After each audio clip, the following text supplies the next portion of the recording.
4 মাস আগে হাতে হাতকড়া পরিয়ে যে চাঁদাবাজকে নিয়ে মোহাম্মদপুরে মাইকিং করেছিল পুলিশ, জামিনে বেরিয়ে আবারও তাণ্ডব শুরু করেছে সেই ফারুক। সবশেষ কেরানীগঞ্জে একটি কুরিয়ার সার্ভিসে চাঁদার দাবিতে 5টি গাড়ি ভাঙচুর করে সে আবারও আলোচনায় আসে।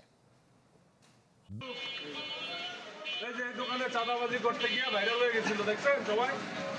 ভিডিও দেখছেন না? সব নিউজ চ্যানেলে আজকে দেখছি ধরা পড়ছে। এই চাঁদাবাজ ধরা নিচ্ছে, এই চাঁদাবাজ। রাজধানীর বসিলায় সিলিন্ডার গ্যাস বিক্রি করে এমন একটি দোকানে চাঁদাবাজির অভিযোগে 4 মাস আগে গ্রেপ্তার হয় ফারুক ওরফে কাল্লা ফারুক। পরে অপরাধীদের হুঁশিয়ার করতে এভাবেই হাত কড়া পরিয়ে এলাকায় মাইকিং করে পুলিশ। অথচ কিছুদিন পর জামিনে বের হয়েই আবারও স্বরূপে ফিরেছে সে। এবার তার অপরাধের থাবা পড়েছে কেরানীগঞ্জের ঘাটাচরের একটি বেসরকারি কুরিয়ার সার্ভিসের ওয়্যারহাউসে। বুধবার রাতে সহযোগীদের নিয়ে সেখানে প্রবেশ করে 40 জনের চাকরি দিতে এবং ওই প্রতিষ্ঠানের ভাঙারি জিনিসপত্র তার কাছে বিক্রির শর্ত দেয় ফারুক। আর এই অনৈতিক দাবি মানতে সময় দেয় মাত্র 1 ঘন্টা। গতকালকে তার ডিমান্ড ছিল তার 40টা ড্রাইভারের করে দিতে হবে কাটে দেয়। আমাদের বাঙালি মাল ওর মাধ্যমে বেচতে হবে। প্রতিষ্ঠানটির তাৎক্ষণিক সিদ্ধান্ত না পেয়ে বসিলা ব্রিজের কাছে কুরিয়ারের গাড়িগুলিতে অতর্কিত হামলা চালায় ফারুক গ্যাংয়ের সদস্যরা। ইট নিক্ষেপ করে ভেঙে ফেলা হয় অন্তত 5টি কাভার্ড ভ্যানের গ্লাস।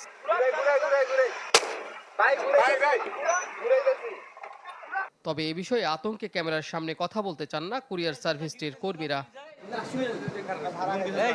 পুলিশ জনসম্মুখে হাতকড়া পরিয়ে ঘোরানোর পরও ফারুকের এমন দুর্ধর্ষ আচরণে চরম আতঙ্কে ভুক্তভোগীরা। পুলিশ ও র্যাব বলছে অপরাধীদের ধরতে কাজ করছেন তারা।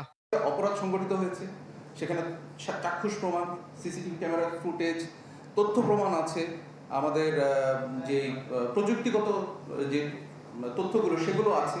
এগুলোই আমাদের জন্য যথেষ্ট, কাজ করার জন্য যথেষ্ট। তো সেগুলোকে নিয়ে আমরা আমাদের কাজকর্ম চালিয়ে যাই। মাসের পর মাস সকল প্রকারের কৌশল প্রয়োগ করে ধরলাম।